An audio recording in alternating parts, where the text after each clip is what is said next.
It's good to be back with a new episode of Explore and Engage with Anam. I will talk about the migrant crisis. I have been talking about the migrant crisis for a few days now and what's happening in New York City. It's a situation that's constantly changing. There's a lot of speculation about what's going to happen with all the migrants who are now in New York City. Where will they be heading? Are they going to stay in New York City? Will they be shipped out to other communities in New York? Lots of questions, not enough answers. And let me just recap, these are migrants who crossed the US Mexico border. They crossed the southern border to enter the United States, and thousands of the thousands of these migrants were sent to New York City in buses. And as the migrants arrived in New York City, which is a sanctuary city, by the way, I mentioned that previously in my podcast, and I need to state that again. New York City is a sanctuary city. What that means is that people who arrive in New York City, according to the liberal leaders of New York who declared the city to be a sanctuary city, it means that people who are arriving in the city, they get to stay, that they will find a sanctuary, that they will find a place to stay, that they won't be turned away. That's a sanctuary. And so as migrants arrived in the United States, they were sent to New York City so that they can find a place to stay. But it seems that the city can't handle the pressure anymore, and city leaders are now looking for other places to house these migrants, places outside of New York City. And so the latest update that I learned is that many migrants may soon be heading towards Erie County in western New York. Erie County may eventually become the home of many migrants who arrived in New York City. Reportedly, the Erie County executive has said that they don't know where the migrants will be housed. So that remains a big question, and that has been a question for a while as as the country continues to see a massive a massive influx of migrants. Where will these migrants be housed? I talked about housing in the previous episode of my podcast. I talked about how difficult it is to find housing for American citizens. American citizens, when they go and search for a house that they want to buy, the inventory in many communities across the country, the housing inventory is low, prices have gone up, interest rates have risen, making it more difficult to buy a house. And even if you are a renter, rents have also been going up. And so housing has become a challenge. It's difficult to find housing, and housing has become more expensive. And that's for the people who are living in the United States. That's for American citizens. Now let's talk about the migrants who are arriving in the United States, who are new to the country, and we're talking about finding housing for them. No wonder it's a challenge. And so the question is, where will these migrants be housed when they go to Erie County in western New York? As I said before, according to the report that I read, the county executive has said that they don't know where these people will be housed. And so housing continues to be a big issue. there isn't enough housing.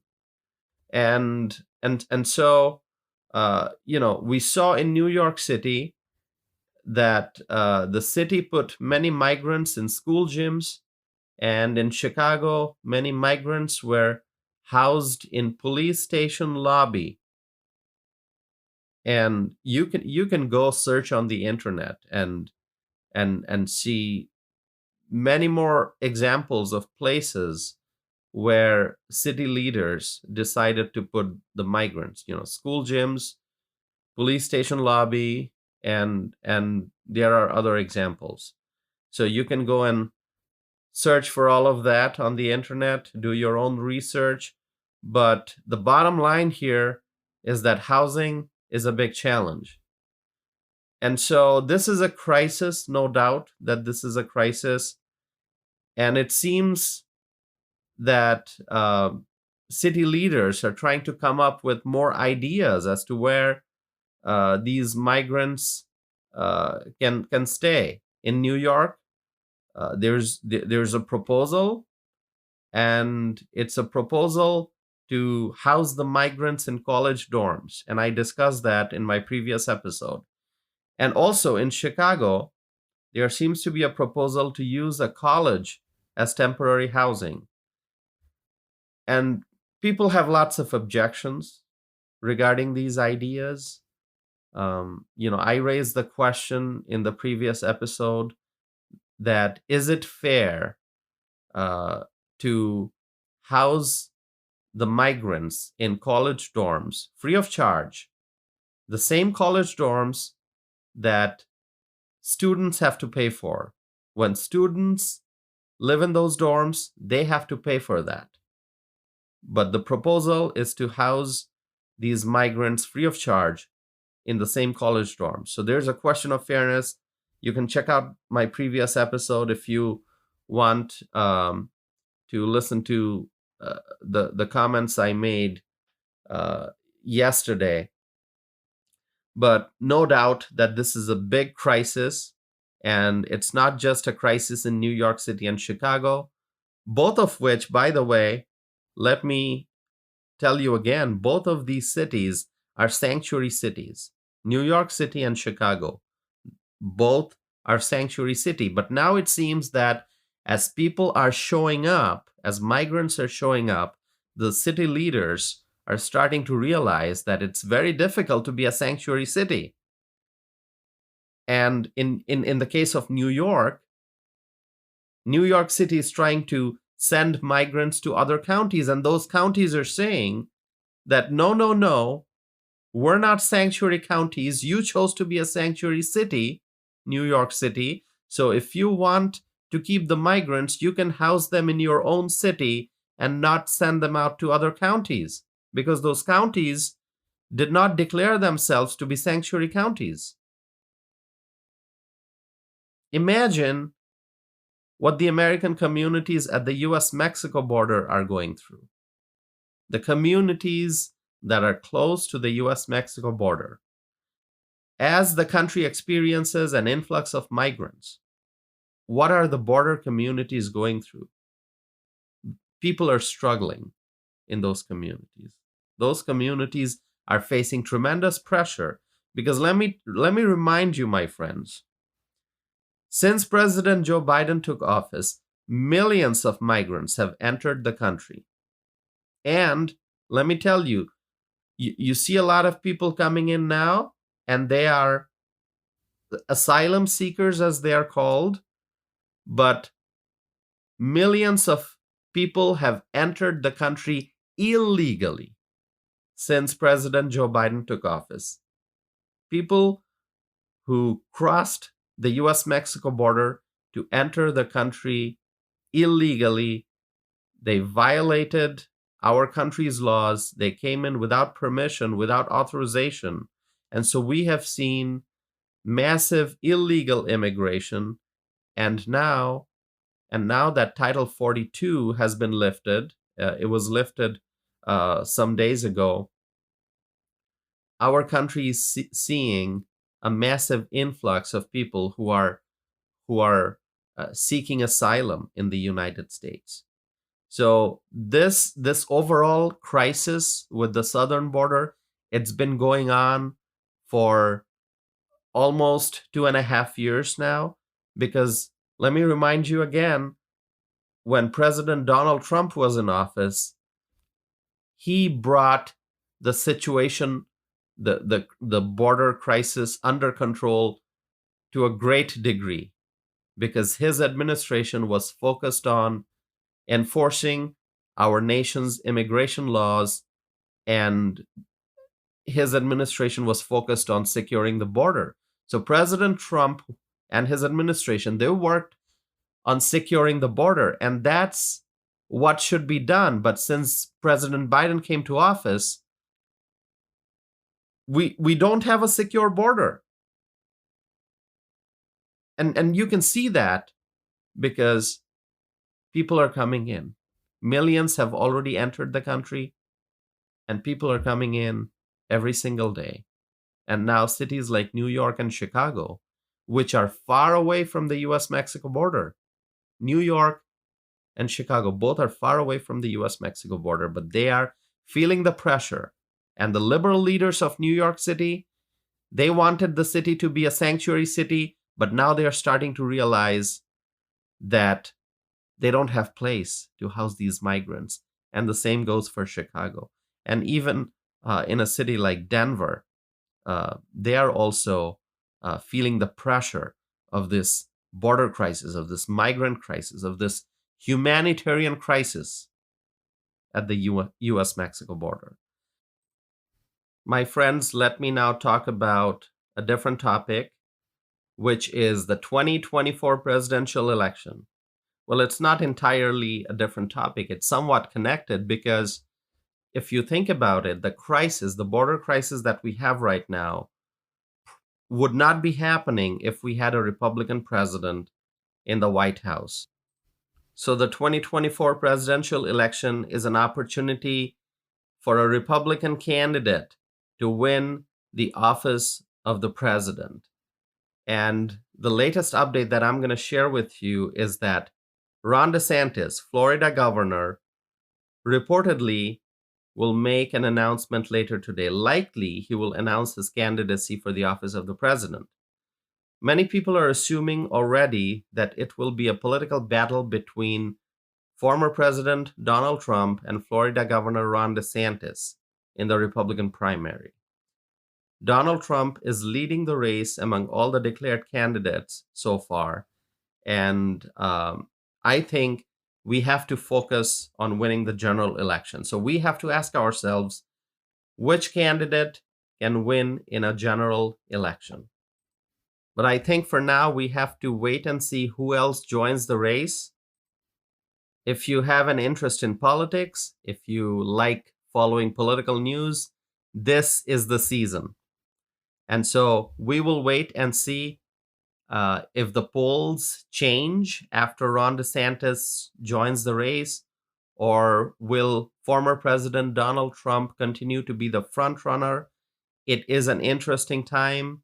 And so I am looking forward to the weeks and months ahead to see all the new developments that may take place in the Republican primary field. So it's an exciting time. Let's wait and see what happens. We've got former President Donald Trump as the front runner. We've got Florida Governor Ron DeSantis, who will likely make an announcement that he's running for the office of the president. And Senator Tim Scott also launched his campaign. And then there are other candidates like former Ambassador Nikki Haley, former Governor Asa Hutchinson, Vivek Ramaswamy, and I anticipate that there will be other people who will jump into this race. So we're gonna have to wait and see. Lots of excitement, lots of anticipation, and let's just be patient. Let's wait and see. My friends, let me now talk about social media. Social media seems to be a part of our everyday life. And I actually just saw that the United States Surgeon General has has stated something about social media. He said something that I think many people already know. The Surgeon General said that social media could pose profound risk to youth. This was his warning, but I think we already know that. I think people already understand that constantly using social media can be bad for health. And, there are reports that the constant use of social media impacts the mental health of youth. I think people already understand that. No one should be constantly using social media. No one should be constantly using social media, regardless of age.